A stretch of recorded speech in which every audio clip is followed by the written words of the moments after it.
نحمده ونستعينه ونستغفره ونؤمن به ونتوكل عليه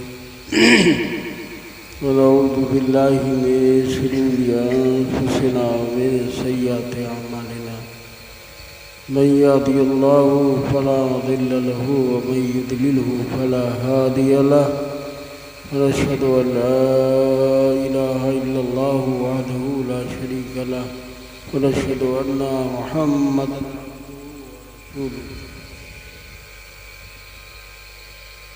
أما بعد فأعوذ بالله من الشيطان الرجيم ألا إن أولياء الله لا خوف عليهم ولا هم يحزنون صدق الله العظيم.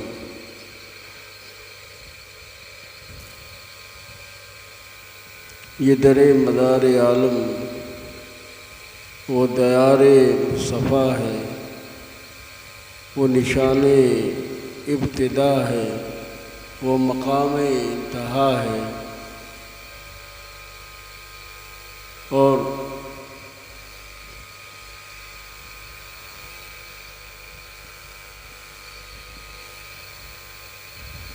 جو دعائیں کر رہے ہو تو انہی کا واسطہ دو، جو دعائیں کر رہے ہو تو انہی کا واسطہ دو کہ قبولیت کا دریا اسی در سے بہہ رہا ہے۔ سامعین و حاضرین کرام،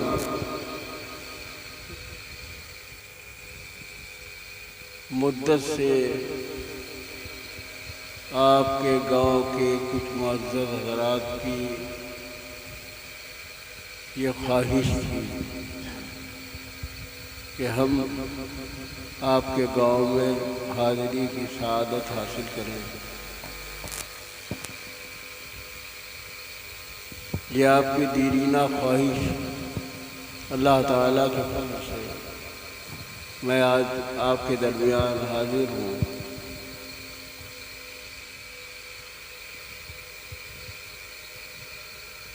سب سے بڑی سعادت مندی کی بات یہ ہے کہ آپ کو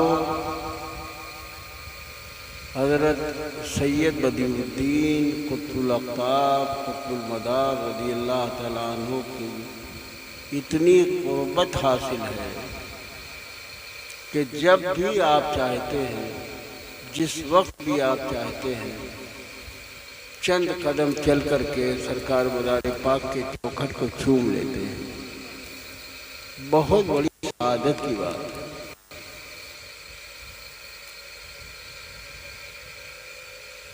میں نے تو اللہ کا فضل ہے، سرکار مزار پاک کے قدموں کی برکت ہے کہ دنیا کے کئی ملک دیکھے اور ہندوستان کے کئی صوبے دیکھے، کوئی جگہ ایسی نہیں ہے کہ جہاں حضور مزار پاک کے چاہنے والے، محبت کرنے والے اور ان کی بارگاہ میں حاضری دینے کی خواہش رکھنے والے نہ موجود ہیں۔ پوری دنیا میں جہاں بھی جائیے، خصوصی طور پر ایشیا اور خصوصی طور پر ہندوستان میں جہاں جائیے آپ کے چاہنے والے ملتے ہیں۔ یہ تو خیر یہ دور ہے۔ دارا شکو جو عالمگیر بادشاہ کا سگا بھائی ہے، انہوں نے ایک کتاب لکھی، اس کا نام رکھا سفینۃ الاولیاء۔ اس کتاب میں انہوں نے لکھا ہے، یعنی آج سے تقریباً 300 برس پہلے، یہ کتاب ہے 1200 کچھ ہجری کی، تو انہوں نے اپنی کتاب میں لکھا ہے کہ حضرت سید بدیع الدین زندہ شامدار رضی اللہ تعالیٰ عنہ کے عرس میں 5-6 لاکھ کا مجمع ہوتا ہے۔ اور یہ دور کون سا ہے؟ جب ہمارے پورے بھارت، پورے ہندوستان کی آبادی صرف 40 لاکھ تھی، تب یہ حالت تھی کہ سرکار کی بارگاہ میں 5-6 لاکھ لوگ عرس میں اکٹھے ہو گئے اس زمانے میں۔ تو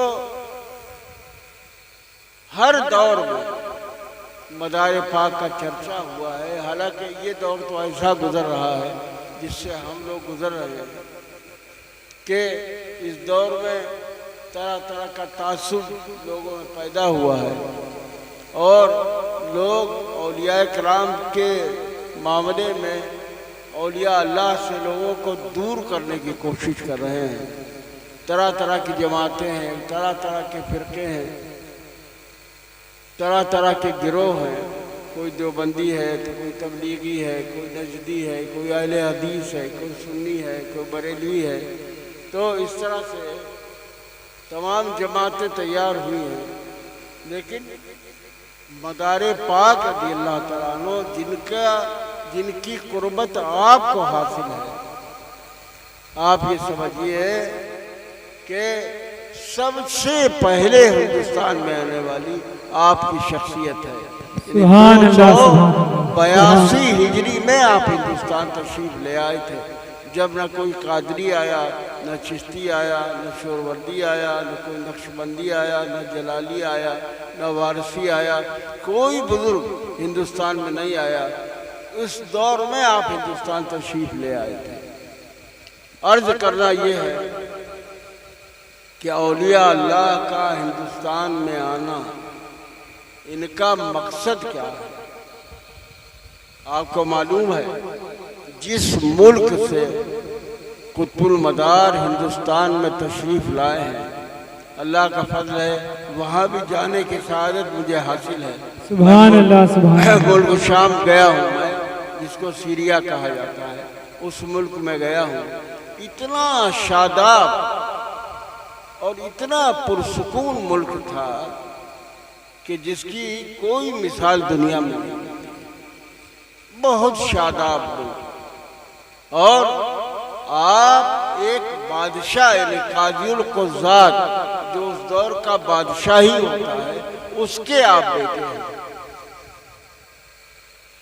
ساری سلطنت کو ٹھکرا کر کے اتنے اچھے شاداب ملک کو ٹھوکر مار کے ہندوستان میں آنے کی آپ کی کیا مرضی ہے؟ آخر آپ کیا چاہتے ہیں؟ آپ جیسا کہ ابھی ہمارے صاحبزادے آپ سے تقریر کر رہے تھے اور اپنی بات کہہ رہے تھے، آپ اگر اپنا محاسبہ کریں، اپنا حساب کریں، اپنے گریبان میں جھانک کر دیکھیں تو آپ کو یہ احساس ہو یہ تھا کہ ہم ان کی سیرت کو اپناتے، ہم ان کی چال و چلن کو اپناتے، ہم ان کے طریقہ کار کو اپناتے۔ اگر ان کے طریقہ کار کو ہم اپنے آپ میں پیدا کر لیتے، ہم ان کی زندگی کو اپنی زندگی میں ڈھال لیتے، تو گویا کہ ان کو بھی اس کا فائدہ حاصل ہوتا اور ان کے آنے کا فائدہ ہم کو۔ سنجیدگی سے سنیے کہ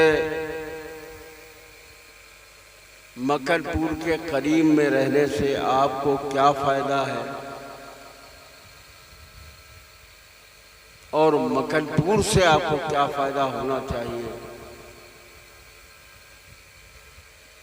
اللہ کے رسول صلی اللہ علیہ وآلہ وسلم نے ارشاد فرمایا، سنیے آپ لوگ بھی ادھر بات چیت نہ کیجیے، تھوڑی دیر کی بات ہے، کہاں ہم کے لیے بات بھی۔ آپ نے فرمایا من ماتا ولیسا فی عنقہ بیت ماتا میتن جاہلیہ، جس کے گلے میں کسی کی بیعت کا پٹا پھندا نہیں ہے، وہ مرے گا تو جہالت کی موت مرے گا۔ کیا سمجھ میں آئی آپ کے بات؟ پھر ایک بار سنیے، اگر کوئی شخص کسی بزرگ کے سلسلے سے بیعت ہوئے بغیر مر گیا تو حضور کے فرمان کے مطابق وہ جہالت کی موت مرے گا۔ اب ہم یہ پوچھنا چاہتے ہیں کہ مکن پور کے قریب رہتے ہیں آپ، کون کون لوگ ہیں جو سلسلہ عالیہ مداریہ سے بیعت ہیں؟ کون لوگ ہیں جو سرکار مدار پاک کا چلن اختیار کیے ہوئے ہیں؟ سب سے پہلی بات یہ کہ اپنے آپ کو بزرگوں سے جوڑنا چاہیے، اور بزرگوں سے جوڑنے کا یہ نہیں ہے، یہ طریقہ نہیں ہے کہ آپ درگاہ شریف جائیں اور لپٹ کے وہ چپٹ جائیں، اس سے روزے سے آپ چپٹ جائیں۔ مقصد یہ نہیں ہے۔ بزرگوں سے جوڑنے کا مقصد یہ ہے کہ ان کی سیرت کے علاوہ ان کی نسبت کو اپنے میں داخل کیجیے، ان کی نسبت حاصل کیجیے، تاکہ ان کا فیض جو ہے وہ باقاعدہ طور پر حاصل ہوتا رہے۔ بغیر نسبت کے اگر کوئی چاہے کہ بھرپور فیض حاصل ہو تو فیض بھرپور حاصل نہیں ہوتا ہے۔ بے شک سبحان اللہ۔ ہمیں یہ چاہیے کہ ہم حضور مدار پاک کی نسبتوں کو حاصل کریں اور ان سے قریب تر ہونے کی کوشش کریں۔ یہ قریب ہونے کا فائدہ آپ کے لیے ہے جو دنیا کے لیے بھی فائدہ مند ہے اور آخرت کے لیے بھی فائدہ مند ہے۔ قریب ہونے کا فائدہ دیکھیے، مدار پاک ہوں، خواجہ غریب نواز ہو، غوث اعظم ہوں، ان سب نے اللہ کے رسول صلی اللہ علیہ وسلم کی سیرت کی طرف تمہیں بلایا ہے۔ اور اللہ کے رسول کی سیرت کیا ہے؟ کم سے کم 5 وقتہ نماز کا پابند ہونا چاہیے۔ بے شک بے شک۔ شراب جیسی چیز کی طرف نظر اٹھا کے نہیں دیکھنا چاہیے، جوا نہیں کھیلنا چاہیے، سٹا وٹا اس میں نہیں پڑنا چاہیے۔ بے شک بے شک۔ تم سمجھتے ہو کہ یہ دنیا ہے، یہاں کما رہے ہیں، کھا رہے ہیں، مکان بنا رہے ہیں، جائیداد خرید رہے ہیں، یہی دنیا ہے؟ اس دنیا کے علاوہ بھی کسی دوسری دنیا میں ہمیں جانا ہے۔ آپ روز دیکھتے ہیں کہ کوئی نہ کوئی لدا ہوا قبرستان کی طرف چلا جا رہا ہے، آپ کو اس کا خیال نہیں آتا ہے، آپ کی آنکھیں نہیں کھلتی ہیں کہ یہ جانے والا 4 آدمی جس کو لادے لیے چلے جا رہے ہیں، یہ کہاں جا رہا ہے؟ یہ قبر میں جا رہا ہے، اور قبر میں کیا چیزیں کام آنے والی ہیں، کن کن چیزوں کی وہاں ضرورت ہوگی؟ وہاں نہ کوئی ماں کام آئے گی، نہ کوئی باپ کام آئے گا، نہ بھائی کام آئے گا، نہ جائیداد کام آئے گی، نہ دکانداری کام آئے گی، نہ دولت کام آئے گی۔ وہاں نیک اعمال ہی کام آئیں گے۔ بے شک سبحان اللہ سبحان اللہ۔ یہی نیک اعمال جو ہیں وہ آخرت میں بھی نجات کا سبب بنے گے۔ تو ہمیں یہ چاہیے کہ ہم شراب سے اپنے آپ کو دور رکھیں، جوا نہ کھیلیں، برائیاں نہ کریں، ایک دوسرے کی چغلی نہ کریں، ایک دوسرے کی غیبت نہ کریں، اور کسی کی برائی بھلائی نہ کریں، کسی کی ٹانگیں نہ کھینچیں۔ کوئی ترقی کر رہا ہو تو اس کو اور بھی آگے بڑھاوا دینے کی کوشش کریں۔ کسی کے ساتھ میں ایسا نہ کریں کہ جو خدا جس کو برا مانتا ہو، برا سمجھتا ہو، جو اعمال و افعال اللہ کے حضور جو ہیں ناپسندیدہ ہوں، ان سے بچنے کی کوشش کیجیے، اور اپنے نسبتوں کو سرکار مدار پاک کی بارگاہ سے جوڑیے اس طرح سے کہ وہاں جا کر کے کسی سے بھی، کسی ایسے شخص سے جو باقاعدہ طور پر کم سے کم 5 وقتہ نماز کا پابند ہو اور سعادات میں سے ہو، یہ بڑی خوش نصیبی کی بات ہے۔ اللہ اکبر کہ تم لوگوں کو سرکار مدار پاک کی اتنی قربت حاصل ہے جہاں سعادات آباد ہیں، اور اس کے علاوہ یہ ہے کہ حضور مدار پاک کی قربت اتنی تم کو نصیب ہے کہ جب چاہتے ہو حضور مدار پاک کی بارگاہ میں سلام پیش کر لیتے ہو۔ درود پاک پڑھو، اللہم صلی